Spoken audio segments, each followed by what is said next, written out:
tarde a todos, uma feliz semana. Sejam todos bem-vindos. Nós vamos continuar a série Conhecer Jesus é Tudo. Estamos alcançando já a metade do livro, olha que maravilha, capítulo 40 hoje, Desejar a todas as nações. E tem como tema Uma Noite no Lago. E quem está conosco é o irmão Nailson de Satanóbio. Obrigada, irmão Nailson. Estávamos com saudade do Senhor aqui na nossa reunião. Mas Deus seja louvado com a sua presença. Eu é que agradeço, irmã, pela oportunidade e estarei lutando para que possa estar aqui mais vezes com vocês e participar, porque o melhor período que eu tive, o ano passado, foi quando eu estava ativamente aqui, reunidos, e podendo ouvir pedido, podendo ser o intercessor, né, mais direto. Então, eu que agradeço a Deus e peço aos irmãos que continuem orando por mim. Mas vamos então, irmãos, refletir um pouco sobre o que Deus ele quer falar conosco, né, nesta manhã. Uma noite no lago. E aí, quando eu vi o tema, a primeira coisa que passa em minha mente é que toda a cena seria passada ali, né, no lago, com alguns acontecimentos, mas aí quando a gente vai ler e atentar para o que quer nos transmitir, a gente entende de fato o que aconteceu. Antes, porém, de ir para o lago, algumas coisas aconteceram. Um dia antes, uma grande multidão, ela tinha sido alimentada, né? Deus concedeu esse grande milagre para aquela vasta multidão. E com 5 pãezinhos e 2 peixinhos, Cristo alimentou ali milhares de pessoas, milhares e milhares. E o povo, depois que se alimentou, estavam saciados, estava sentado ali na relvosa planície, bonito, eu imagino como era aquele lugar, e atentando e lembrando ainda de tudo que Cristo tinha falado, as palavras que ele falou, soaram aos ouvidos daquelas pessoas como a voz de Deus. Então, eles começaram agora a lembrar das suas obras de cura, dos milagres que ele já tinha realizado, de tudo que aquele homem, até aquele momento, aos seus olhos, um humilde homem, tinha feito pela nação. Mas algo tocou o coração daquela vasta multidão profundamente. Como? Como pode ser que um homem possa fazer tamanho milagre? 5 pães e 2 peixinhos, ele saciou a nossa fome. E nós estamos aqui satisfeitos. E ainda sobrou 12 cestos de pães. Como isso pode acontecer? E então, com esses pensamentos, eles chegaram à seguinte convicção: este é o Messias, é aquele de quem Moisés falou, não pode ser outro. Só que essa convicção ela foi se robustecendo, e agora o povo queria, por força, aclamar Jesus a rei. E eles começaram ali a planejar como fariam isso, como seria isso. Enfim, estava diante de si o libertador, que agora sim ia completar as suas esperanças, e agora sim, e agora por fim há uma tirania, e por fim eles estariam agora felizes, para sempre felizes, porque o verdadeiro libertador estava diante de si. E eles disseram assim: é este aquele que há de tornar a Judéia um paraíso terrestre, uma terra que emana leite e mel. Pode satisfazer todo o desejo, pode derribar o poder dos odiados romanos, pode libertar Judá e Jerusalém, pode curar os soldados feridos na batalha, abastecer exércitos inteiros de alimento, conquistar as nações e dar a Israel o domínio longamente ambicionado. Então, o povo, na sua ambição, eles estavam agora esperançosos de que Jesus mudaria tudo. Todo o quadro das suas vidas agora seriam mudado. Eles se tornariam agora uma outra nação. E a cada hora do dia ia se robustecendo aquele pensamento, aquele entusiasmo, e eles estavam a ponto, estavam dispostos a pegar a Jesus pela força e coroá-lo imediatamente rei. Mas eles olhavam para Jesus e via que Jesus não fazia nenhum esforço para atrair atenção, ou para conquistar honras para si, e ali talvez criasse neles, mas ele não se manifesta, ele não dá nenhum índice de que ele tem que ser o rei. Eles não entendiam que a missão de Cristo aqui, neste mundo, era outra. Tem um texto da Bíblia, irmãos, que diz, o próprio Cristo falou, vocês estão aqui hoje não por minha causa, mas por causa do pão que vocês comeram, dias depois daquilo. Irmãos, e muitas vezes nós estamos seguindo a Cristo somente pelos privilégios terrenos, materiais, que almejamos. E não porque cremos que ele é um libertador dos nossos pecados, das nossas almas, das nossas vidas impuras. Mas simplesmente estamos seguindo Cristo, pensando nos benefícios materiais que podemos obter. A situação ela começa a piorar, porque os discípulos unem-se à multidão em declarar que o trono de Davi é a legítima herança de seu mestre. É a modéstia de Cristo, dizem, que o faz recusar essa honra. Que o povo exalte seu libertador, que os arrogantes sacerdotes e principais sejam forçados a honrar aquele que vem revestido de autoridade divina. Os discípulos, aqueles que estavam mais chegados a Cristo, não compreendiam também a missão de Cristo aqui na Terra. Eles ainda não entendiam qual era o verdadeiro propósito de Cristo aqui. E aí, ansiosamente, eles tomam providências para executar o seu desígnio. E teriam executado. Mas talvez eles não lembrassem que eles estavam diante de um Deus onisciente. Um Deus que sabe de todas as coisas. Um Deus que conhece até os nossos pensamentos.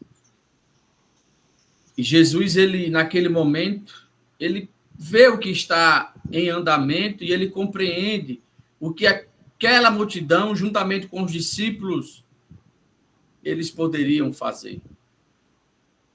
Só que Jesus também compreende que eles não entendem ali qual seria o resultado desse movimento. O desejo deles era apenas ter um libertador que os tirasse da opressão romana. Aqui diz assim, mesmo então estavam os sacerdotes e principais ali buscar a vida.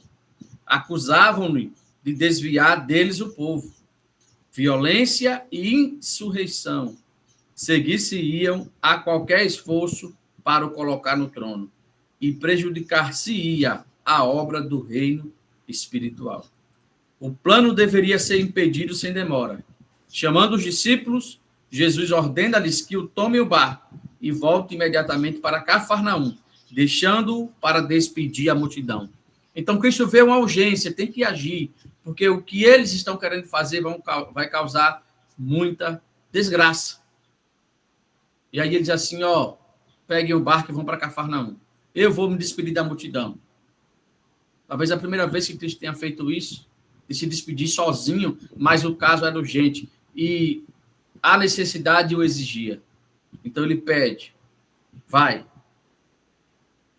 E naquele momento, dada aquela ordem, pareceu uma coisa impossível de se cumprir, porque o desejo dos discípulos era pegar Jesus e colocar no trono de Israel, coroá-lo rei, para que tudo fosse resolvido e eles vivessem uma vida de paz, porque os seus desejos, os seus desígnios, a sua vontade era aqui, nessa terra. Era que tudo fosse resolvido aqui. Como eu disse antes, eles não compreendiam qual era a verdadeira missão de Cristo, qual era o verdadeiro propósito.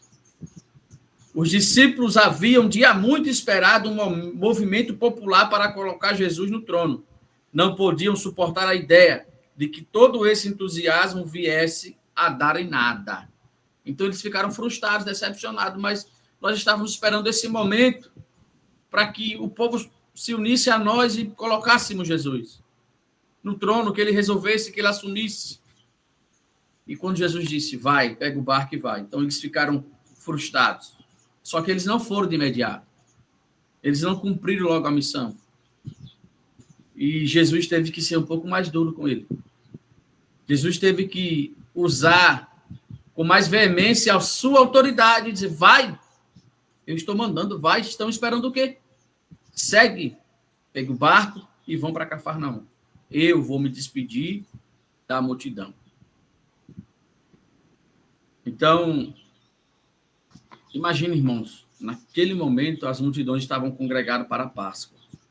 Então, imagine o que aconteceria ali se o propósito daquele povo fosse colocado em prática. A seus seguidores, esta se afigurava a oportunidade áurea de estabelecer seu amado mestre no trono de Israel.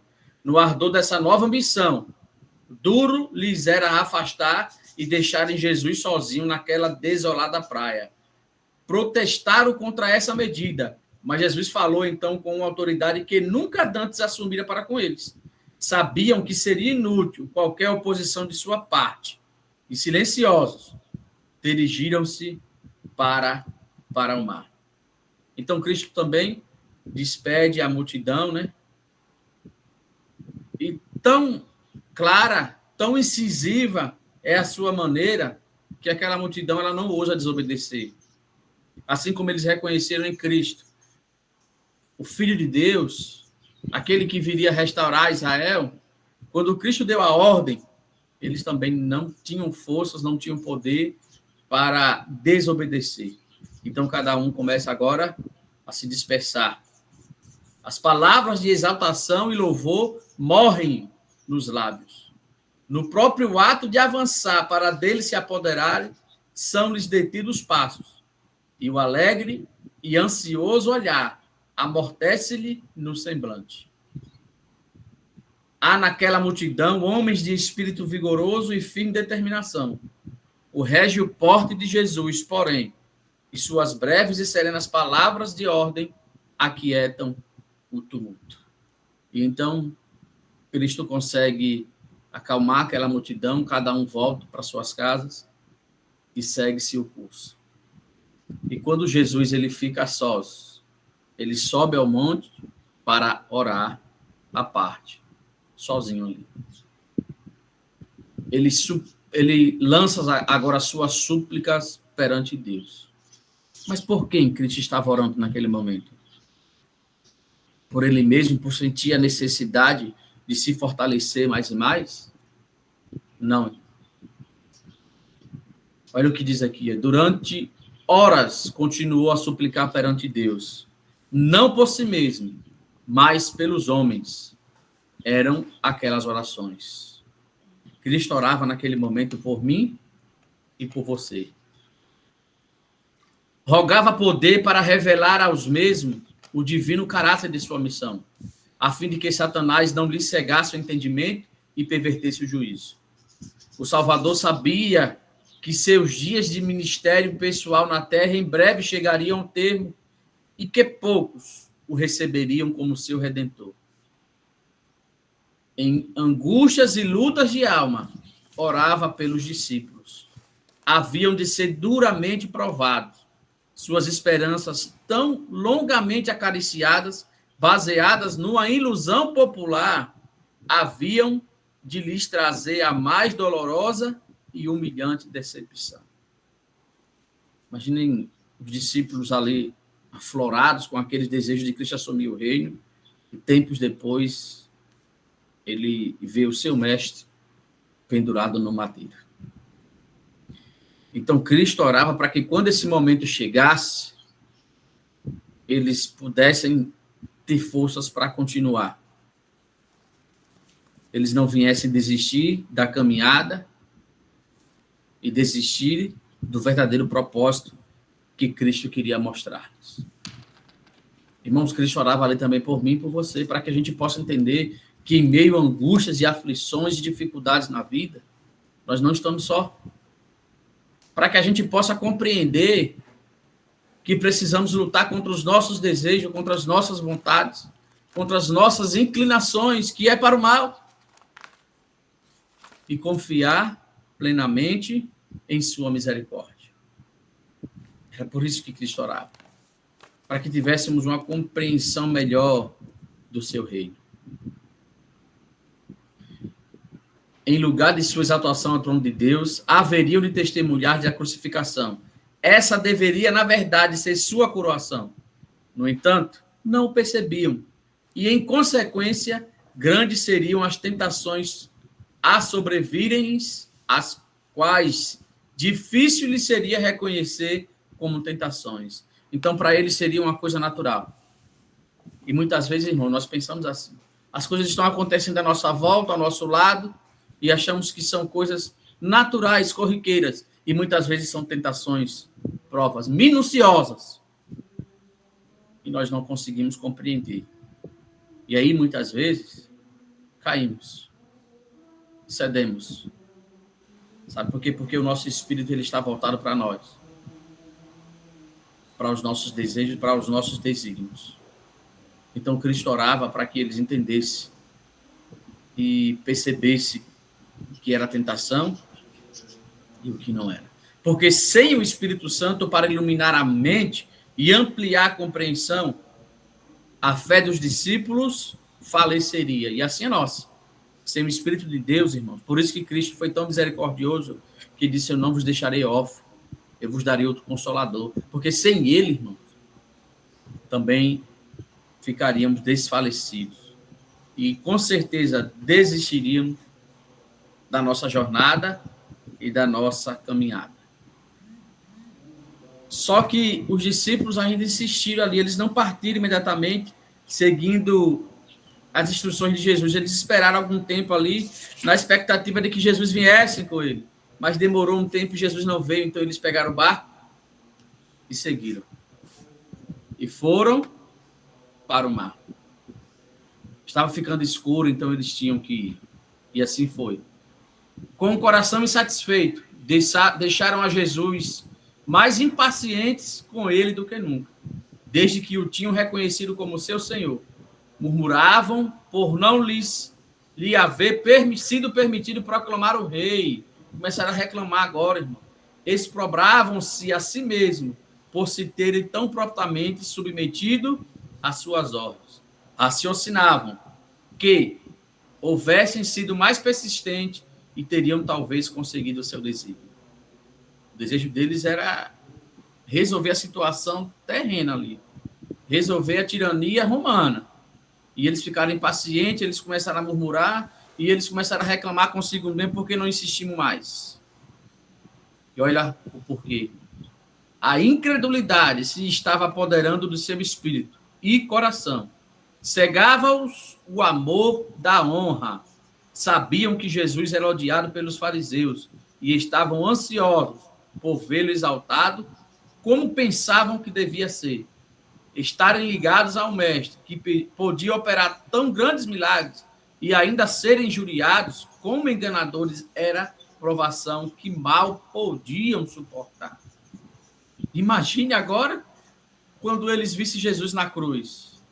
Então, por isso surgiu a grande necessidade e Cristo ficou só orando para que os discípulos eles fossem fortalecidos, para que eles fossem revigorados, para que quando chegasse o grande momento, a grande situação, eles pudessem ser fortes para resistir. Ser forte para resistir. Então, eles entram no barco e começam agora a seguir o seu percurso, obedecendo, então, a ordem de Jesus. Eles testemunharam durante todo aquele dia as maravilhosas obras de Cristo. Né? Eles raciocinaram que o céu baixou à terra na pessoa de Cristo e que tudo seria resolvido. A lembrança daquele dia precioso, glorioso, devera tê-los enchido de fé e esperança. Houvessem, da abundância de seu coração, estado a conversar entre si a respeito dessas coisas e não teriam caído em tentação. Mas, quando eles viram a multidão se movimentar para pegar Jesus, eles entraram na mesma opinião. Se eles tivessem parado para conversar sobre tudo o que aconteceu, seus corações teriam sido fortalecidos. E quantas vezes deixamos de falar de Cristo, do seu amor, das suas verdades, do que ele fez, do que ele faz por nós, para estarmos tagarelando, irmão. E com isso, a nossa fé, ela é enfraquecida. Ela é enfraquecida. Eles esqueceram, irmãos, quando o Cristo disse assim, olha, recolhe o que sobrou para que nada se perca. Eles não conseguiam ver que 12 cestos de pães sobraram. Eles só tinham em sua mente uma coisa, coroar Jesus, esse é o homem. Mas não podemos perder essa oportunidade. Foram horas de grandes bênçãos para os discípulos, aquelas, mas tudo olvidaram, esqueceram de tudo. Achavam-se em meio das turbadas águas. Tinham os pensamentos tempestuosos, desarrazoados. E o Senhor lhe deu alguma coisa para lhes atingir a alma e ocupar a mente. Olha só, irmãos, agora que coisa interessante. Já que eles estavam com esses pensamentos tão longe de Deus, de tudo que Deus tinha feito, Deus agora enviou algo para que eles pudessem parar e realmente reconhecer que precisavam de Cristo como Salvador da sua vida, dos seus pecados. E aí, quando eles entram no mar, uma grande tempestade, aqui diz o texto que uma violenta tempestade viera, sem eles perceberem. Se eles tivessem voltado para aquela situação, eles teriam percebido. Mas como seus pensamentos estavam longe, só nos seus propósitos, nos seus desígnios, na sua vontade, eles não perceberam a violenta tempestade se aproximando. E, portanto, eles não estavam como? Preparados para enfrentar aquela tempestade. E disse aqui que aquilo ali foi um súbito contraste, pois o dia fora perfeito. Nada mostrava, nada dizia que viria uma tempestade, porque o dia fora bom. Foi um dia ensolarado, um dia cheio de milagres e vitórias, mas Cristo permitiu para que eles pudessem entender a necessidade, como eu já disse aqui, de um Salvador. E naqueles momentos eles ficaram com medo, esqueceram-se o aborrecimento, a incredulidade e impaciência. E agora o trabalho deles era para impedir que o barco fosse a pique, ou que eles viessem a naufragar. Essa agora era a luta deles. E a distância por mar até chegarem a Betsaída, de Betsaída até onde Jesus mandou, Cafarnaum era pequena, mas aquela tempestade os arrastou para longe. Eles precisavam entender que necessitavam de um Salvador. Que sem Jesus eles não fariam nada. Que os desígnios de Cristo e os propósitos de Cristo para a vida deles eram outros. E não o que eles estavam alimentando. Então eles ficaram ali lutando, muitas e muitas horas, para poder se livrar daquela situação. Até a 4ª vigília da noite, pelejaram com os remos. Então deram-se por perdidos. Não tem como mais. Nós vamos perecer aqui. O mar tempestuoso, imerso em trevas, fizeram sentir seu desamparo e anelavam agora a presença de Cristo. Olha só como é interessante, irmão. Então, muitas vezes, não se escandalize com isso, muitas vezes Deus vai permitir que situações difíceis e até incontroláveis venham à nossa vida para que a gente anele a sua presença, para que, de fato, a gente sinta essa necessidade de um Salvador. Assim foi na vida dos discípulos. Então, não fique frustrada, se você está passando por uma tempestade muito grande no momento da sua vida. Você só não pode desistir é o melhor momento para você sentir a necessidade de um Salvador. E enquanto eles lutavam pela sua vida, contra aquela tempestade, Cristo estava lá orando, mas não se esquecera deles. Cristo não se esqueceu. Então ele vira para a praia e ele vê a luta dos seus discípulos. Aqueles homens possuídos de temor, tentando se livrar daquela situação, tentando vencer a fúria daquele mar. E então Jesus agora diz, chegou o meu momento de agir. Ele não tinha perdido de vista por um momento os discípulos, irmãos. Ele não nos perde de vista por um momento. Mas eu preciso lembrar para mim e para você que o que nos faz perder de vista a Cristo é justamente o que está escrito em Isaías 59. A mão do Senhor não está encolhida, nem os seus ouvidos tapados, para que não possa ouvir. Mas são as nossas iniquidades, são as nossas transgressões que causam a divisão, que colocam um muro de separação entre nós e o nosso Deus. Foi a incredulidade dos discípulos, foi a murmuração deles, que por um momento os separaram de Cristo. Então agora foi permitido que aquela tempestade sobreviesse para que eles sentissem novamente essa necessidade. E o que precisamos diariamente fazer são reflexões para entendermos o que estamos vivendo. Sabe, irmãos? E compreendermos a que distância estamos de Cristo. Eu não preciso passar por uma tempestade, por um dilúvio de situações complicadas e difíceis para sentir a necessidade de Cristo.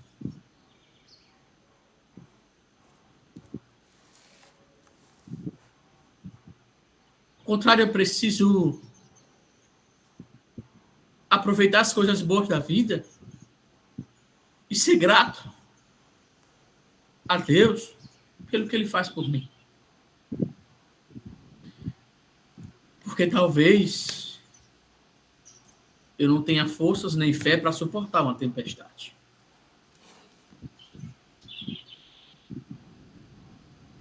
E nisso nós precisamos parar para pensar e analisar.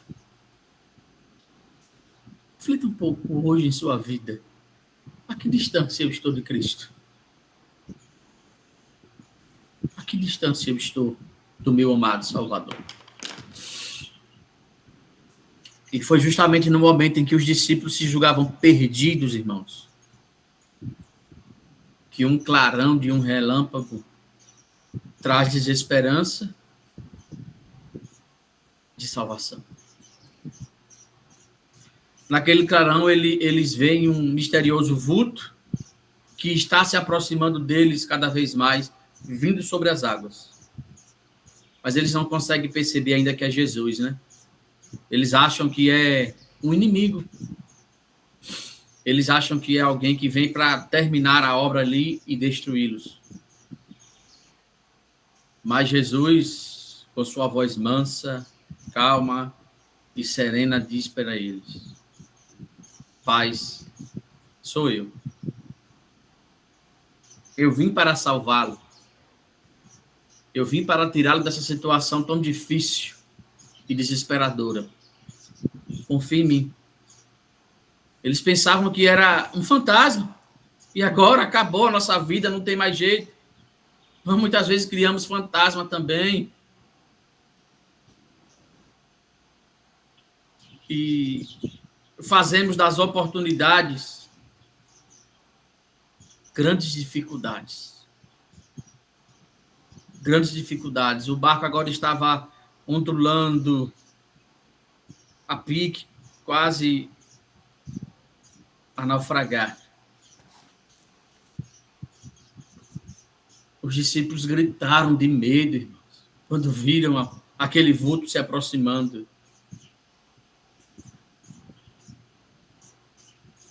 Chega um momento que eles percebem que é Cristo. E eles aproveitam a oportunidade e clamam por socorro. Nos ajuda, Senhor. Nos salva. Então, Cristo olha para eles e diz: tende bom ânimo, sou eu, não temas. Imagina agora a calma, a paz que é levada ao coração daqueles homens. Não temas, sou eu. E aí eles acreditaram que era Jesus, mas um dentre eles, ele quis colocar Jesus à prova. E Pedro, ele ficou como fora de si de alegria, e ele disse assim: ó, se és o Senhor, então deixa-me ir contigo, se encontrar contigo pelas águas. Eu quero ir ao seu encontro. Irmãos, mas ali também tinha um fundo de incredulidade. Mas tá, Cristo disse: vem, Pedro, vem. E Pedro desce do barco e começa a caminhar em direção de Cristo. E enquanto ele estava olhando para Jesus, ele caminhava firmemente, satisfeito consigo mesmo, irmãos. Diz a leitura aqui. Satisfeito com... Olha, eu estou conseguindo andar pelas águas, sabe? Aquela situação de autoconfiança, justiça própria. Nossa, eu estou conseguindo caminhar pelas águas, olha. E naquele momento, diz o texto aqui, que ele olha para os companheiros, talvez para zombar, para debochar, dizer assim: olha, eu estou conseguindo, tá bem? Eu sou melhor do que vocês. Porque esse era o espírito de Pedro, irmão. E quando ele tira os olhos de Jesus, ele começa a se afundar. Quando ele para de olhar para Cristo, então as suas esperanças também se desvanecem. E ele começa a se afundar. E no seu desespero, quando ele reconhece que ele não é nada ali naquele momento, quando ele reconhece que precisa de um Salvador, então ele grita: salva-me, Senhor. E prontamente Cristo lhe estende as mãos. Prontamente. Cristo estava esperando apenas que ele clamasse por socorro. Cristo está esperando apenas, irmãos, que na sinceridade do nosso coração a gente clame, a gente grite. Mas na sinceridade do nosso coração, um coração contrito, não desprezarás, ó Deus. Não. Mas é sobre isso que nós precisamos refletir cada dia. É sobre a nossa situação diante de Deus que nós precisamos refletir. Talvez esteja numa situação que a irmã Alexandra falou no início aí. Senhor, eu tenho pedido, eu tenho orado, nada tem acontecido, Senhor. A resposta não vem. O que está acontecendo? O que está acontecendo? Será que nós paramos para refletir se somos nós o impedimento? Nós que estamos impedindo de Jesus derramar e dar suas bênçãos? Será que nós estamos parando para ver isso? Hein, irmãos?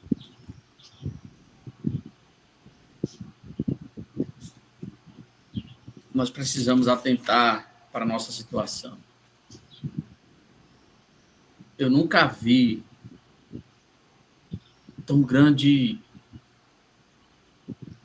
irmão, convicção do que está acontecendo no mundo, aqui em nosso Brasil, com tanta convicção de que Cristo está assim, irmão, para voltar, do que esse ano 2024.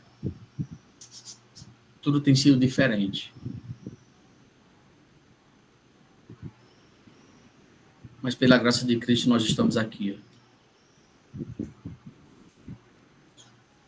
Nós estamos aqui podendo ouvir as palavras de Cristo, para que possamos compreender e atentar para a tão grande salvação que está à nossa disposição. Não sejamos mais incrédulos, irmãos. Não percamos a esperança. Não enchamos as nossas cabeças de dúvida. Mas busquemos a cada dia em Cristo forças, disposição para continuar a nossa lida. Não penseis nunca, nem deixeis despertar nunca a dúvida de que Cristo está longe de nós. Mas façamos reflexões. Façamos reflexões diárias e constantes, entendendo que Cristo diz claramente para nós: aos que me honram, honrarei eu. Buscar-me-eis e me achareis, quando me buscardes de todo o vosso coração. Só Jesus sabe, irmãos, o que nos espera. A prova que virá a nossa fé. Ele sabia dos discípulos. E por isso ele passou a noite toda orando para que eles fossem fortalecidos. E ele orou por mim e por você também. Que o Senhor, a cada dia de nossas vidas, ele acrescente a nossa fé.